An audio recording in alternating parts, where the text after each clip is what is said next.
You'll hear a number of different recordings and you'll have to answer questions on what you hear. There will be time for you to read the instructions and questions, and you'll have a chance to check your work. All the recordings will be played once only. The test is in 4 sections. At the end of the test, you'll be given 10 minutes to transfer your answers to an answer sheet. Now turn to Section 1. Section 1. You'll hear 2 teachers discussing arrangements for a goodbye party for a colleague. First, you have some time to look at questions 1 to 4.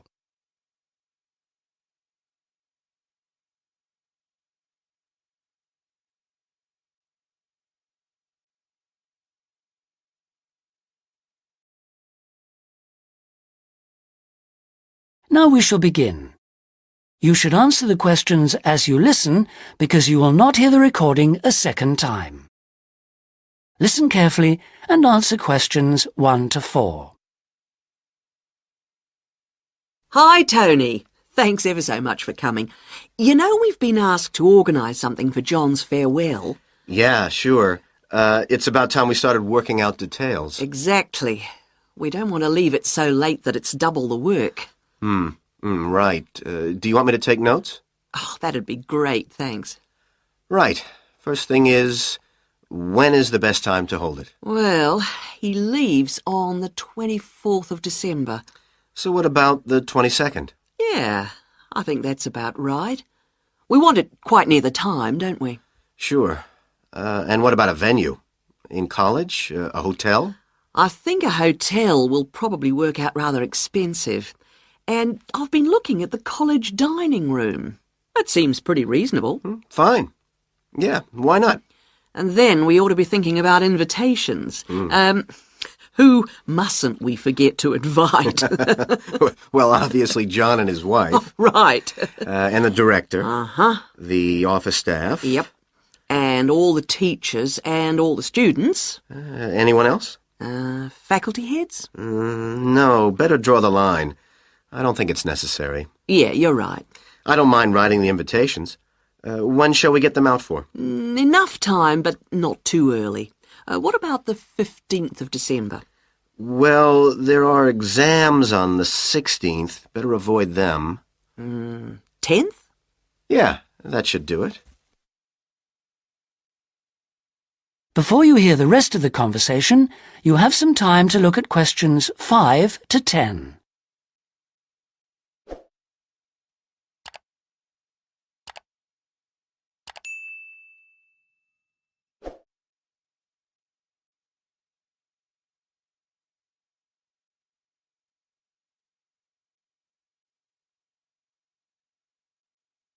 Now listen and answer questions 5 to 10.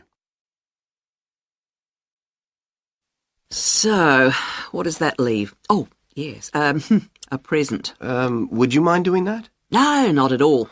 We usually go round with an envelope during coffee break, don't we? Yeah, coffee break's always the best time, 'cause people have got their money handy. Yeah, exactly. Do we suggest an amount, or does it seem a bit unfair? No, I think people welcome it.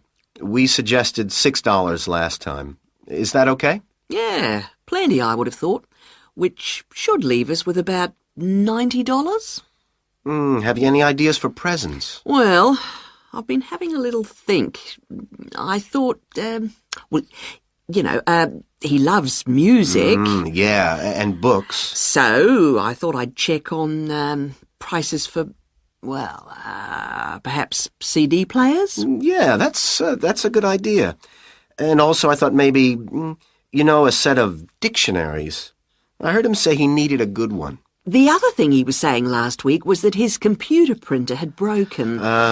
No, I'd be really frightened about getting the wrong type. Okay, yeah. The other thing is something for the home. Jill suggested a coffee maker. Oh, yeah. I'll certainly find out what they cost. Okay. Have you got all that down? Yes. Now, we need to think a little more about the money. I know we've got a set amount from the social fund. Right. What does that cover? It's meant to cover the cost of the room. Yeah. And a certain amount for food. And also drinks? Oh, yeah, certainly. But will it be enough? What we've done in the past is to ask guests to bring some snacks. Right. We don't ask them to bring more drinks because we figure that should come from the social fund. Okay. Anything else for the guests to bring? Well, some music, because there'll be a tape deck there in the room, and we can have some dancing later on. Anything else? Well, it's just a thought, but a couple of years ago we had a really good party where we set up, some simple games. Yeah, great. Wasn't it based on photos from the students and teachers? That's right. So we should ask the guests to bring photos. Okay, I'll put it on the invitations. Now, the last thing is, who shall we ask to do the speech? Don't you think it might be nice to have one of the students? Well, then the student leader? Yeah, much better than the director giving speeches again. Okay, then I'll ask her. Lovely. So, is that all? It looks like it. Great. Oh, thanks ever so much. That is the end of section 1. You now have half a minute to check your answers.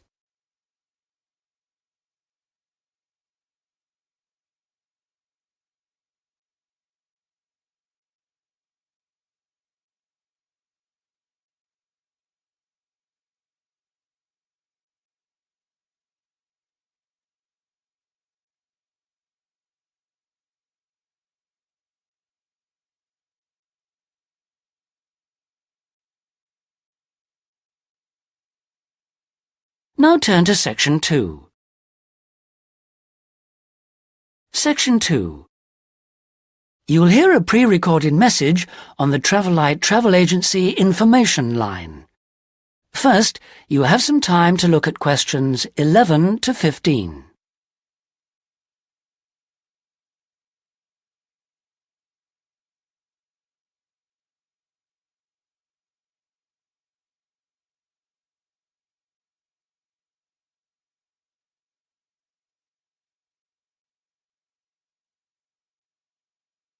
Now listen carefully and answer questions 11 to 15.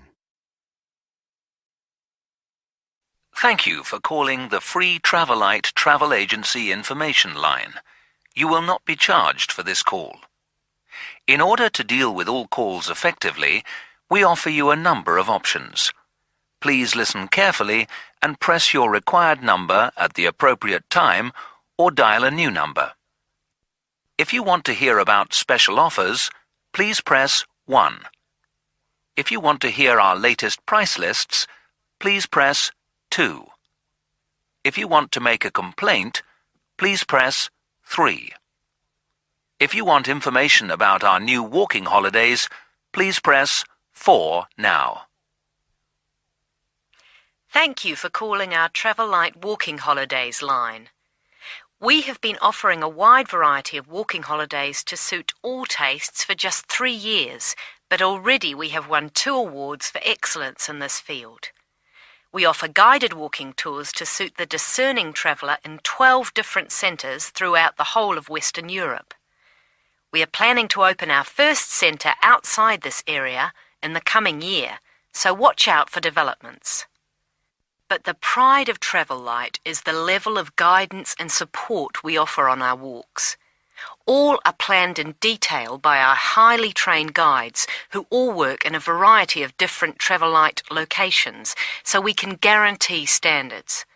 Each day we offer 3 separate walks catering for all skills and fitness levels. We also pride ourselves on our friendly service, particularly important for the increasing numbers of people who choose to holiday alone.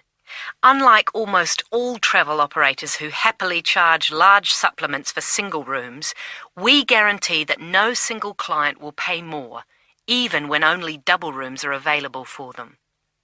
And the day doesn't end with the return to base.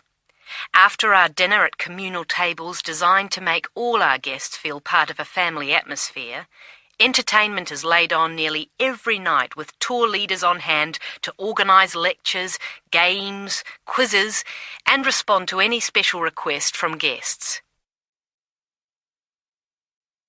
Before you hear the rest of the message, you have some time to look at questions 16 to 20.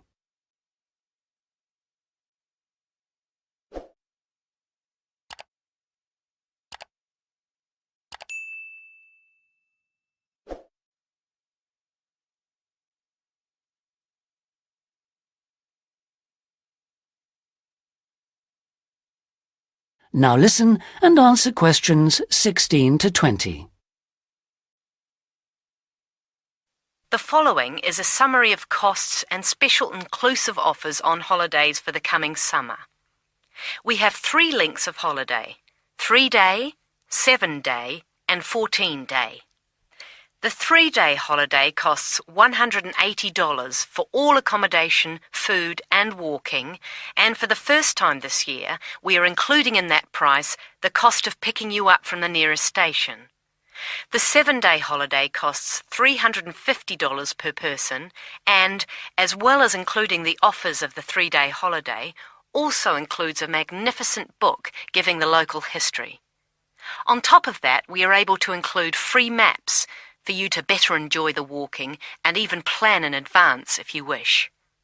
For the 14-day holiday, our special price is $690 per person, and that includes all the offers for the 3- and 7-day holidays, plus membership of a local walking club, so you can better enjoy the full flavour of the local life. For further information, please contact your local travel agent. Thank you for calling the Travel Light Travel Agency Information Line. That is the end of Section 2. You now have half a minute to check your answers.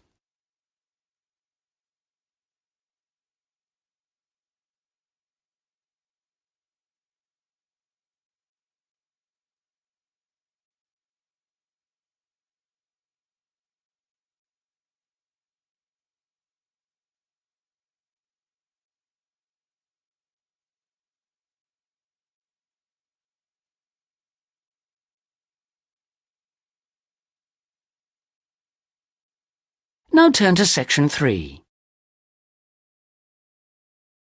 Section 3. You will hear a conversation between 2 students who are studying to be teachers, talking about science experiments. First, you have some time to look at questions 21 to 26.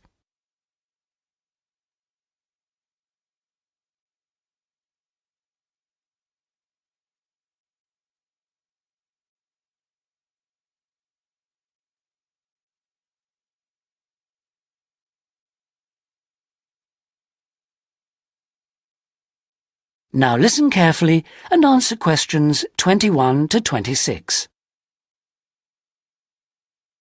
Hi, Sue. Hi, Mike. So what happened to you last week? Oh, I was sick with the flu.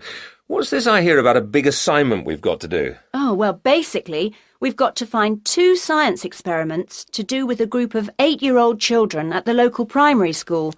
And we've got to complete it by the end of the week. That sounds like hard work. Where are we supposed to get the ideas for these experiments from? Well, I managed to get hold of 2 books from the library. Oh, well done. How about if we take a look at the experiments in this book first and see if anything looks suitable? I can make notes as we go about equipment and the purpose of the experiments. OK, let's see. The first experiment is called Make Your Own Hovercraft, which sounds very ambitious. Mind you, you only need 20 balloons and a table. You don't need any special engines or anything like that. What do you do with it all? You blow up the balloons and you balance the table on them. Upside down, of course, and the kids get to ride around on it. You know, the other kids sort of push them around the room. The main purpose is to show how hovercrafts work and how things hover around on just a cushion of air. OK, that doesn't sound too bad. OK, ready for number 2? Mm-hmm. Now, this one is called Unusual Measures of Lengths, and you basically use lots of paper clips. The kids go around the class measuring things, how long the desk is and that sort of thing. And then they all compare their answers. And basically, because not all paperclips are the same length, they should come up with some strange answers. It's supposed to demonstrate the importance of having fixed units of measurement. Yeah, that's not bad. OK, now for number 3, you need rock salt or copper sulfate. Oh, I'm not sure about that. Well, just put down the rock salt then. Apart from that, you only need a jar of water. And basically you dissolve lots of salt into the water and watch the crystals form. So it basically teaches the kids about growing crystals. Yeah, I suppose it would be nice to grow something. Let's move on and have a look at number 4. OK, this one is called Spinning Colour Wheel. It looks like you get some cardboard and draw a circle on it, divide it into 6 equal segments and colour each one in, using different colours, then you thread a piece of string through the middle. So we'd need some string as well. Yes, sorry, and you spin the wheel around, and if you can get it spinning fast enough, hopefully the colours all merge and show up as white. Oh, I didn't know that. What's the principle behind it? Well, it's pretty elementary physics, really. It teaches them about how white light, or ordinary light, is made up. Well, that doesn't sound too bad. Now, there's only one more left in this book, isn't there? What does that one say? Well, it's another one where they'd get to make something. Sounds very interesting. You need quite a lot of equipment, actually. A hand drill, an old record, a pin or needle, some paper, and a bolt. Go on. What do they have to do? Well, they basically make a record player. The main idea is to teach them about recording sound, but hopefully they'd also see that you need motion and an amplifier to make the sound heard. OK, well, it does sound interesting. Shall we go through all of those again and decide if any of them are going to be suitable? Before you hear the rest of the conversation, you have some time to look at questions 27 to 30.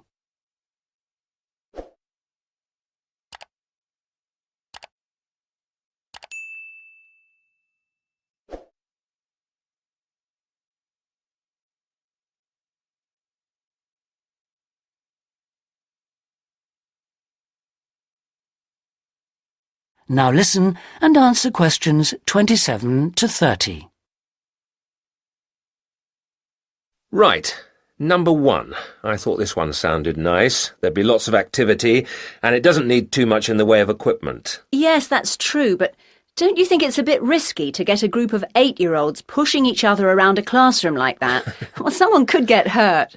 No, I don't like the sound of that one at all. Maybe you're right. What about number 2, with the paper clips? It sounds tame enough. Yes, a bit too tame, if you ask me. I think it needs to be something a bit more active and interesting than that, don't you? Yes, I suppose you're right. We won't get a very good mark if the children don't actually enjoy the experiments, and I suppose we could turn them off science for good.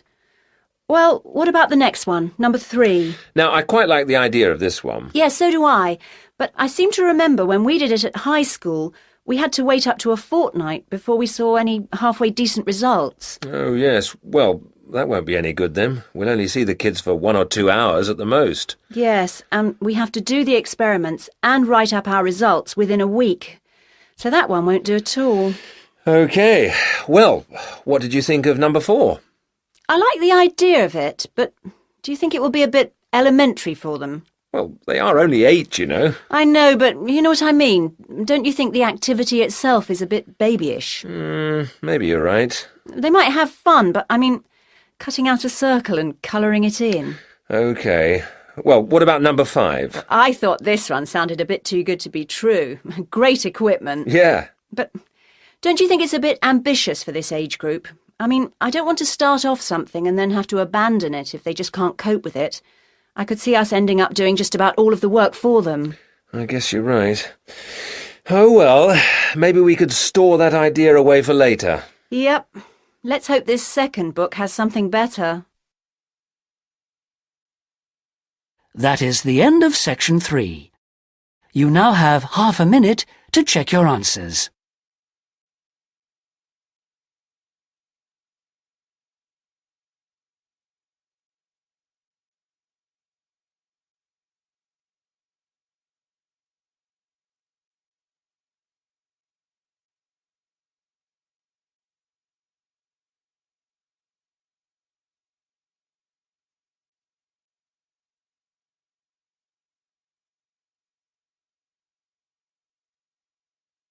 Now turn to Section 4. Section 4. You'll hear a lecturer talking about the meshing of sharks in Australia. First, you have some time to look at questions 31 to 40.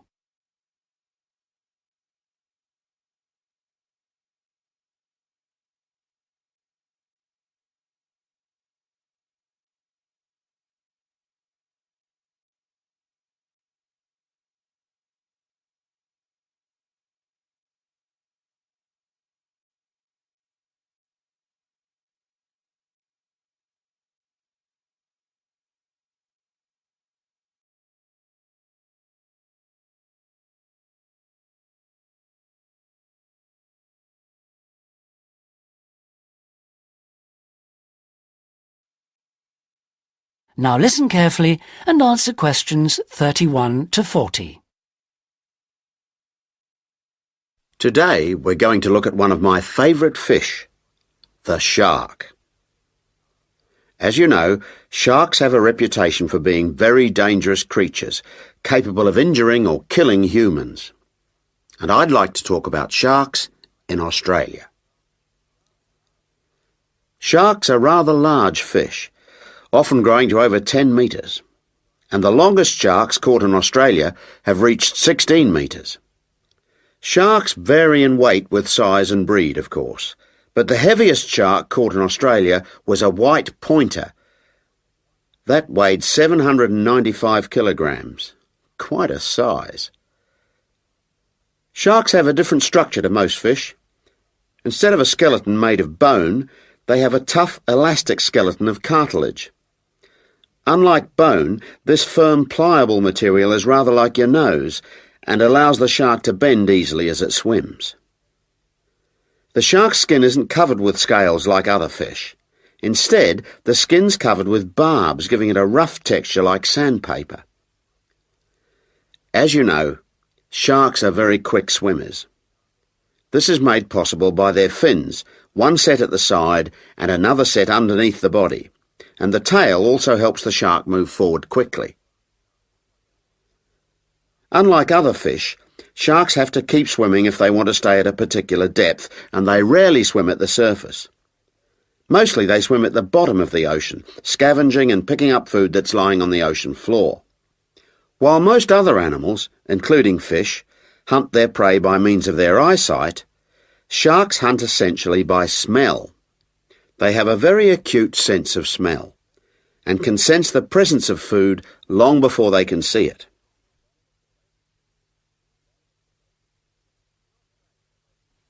In Australia, where people spend a lot of time at the beach, the government has realised that it must prevent sharks from swimming near its beaches.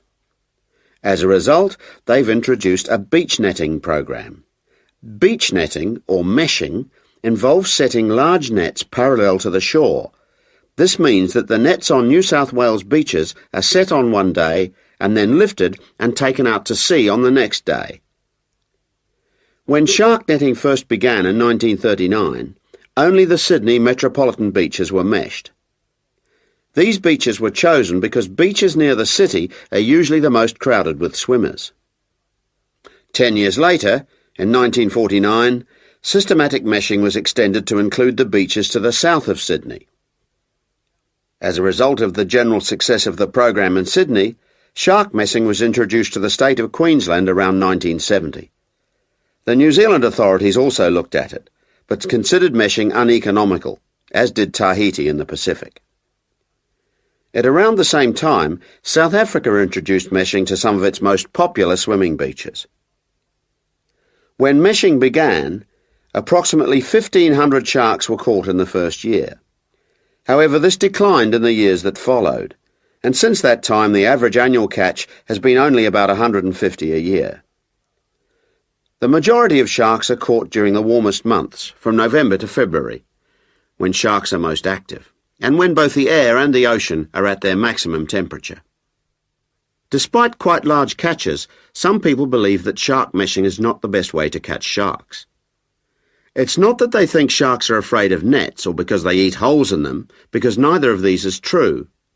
But meshing does appear to be less effective than some other methods, especially when there are big seas with high rolling waves and strong currents, and anything that lets the sand move. The sand that's holding the nets down. When this moves, the nets will also become less effective. That is the end of section 4. You now have half a minute to check your answers.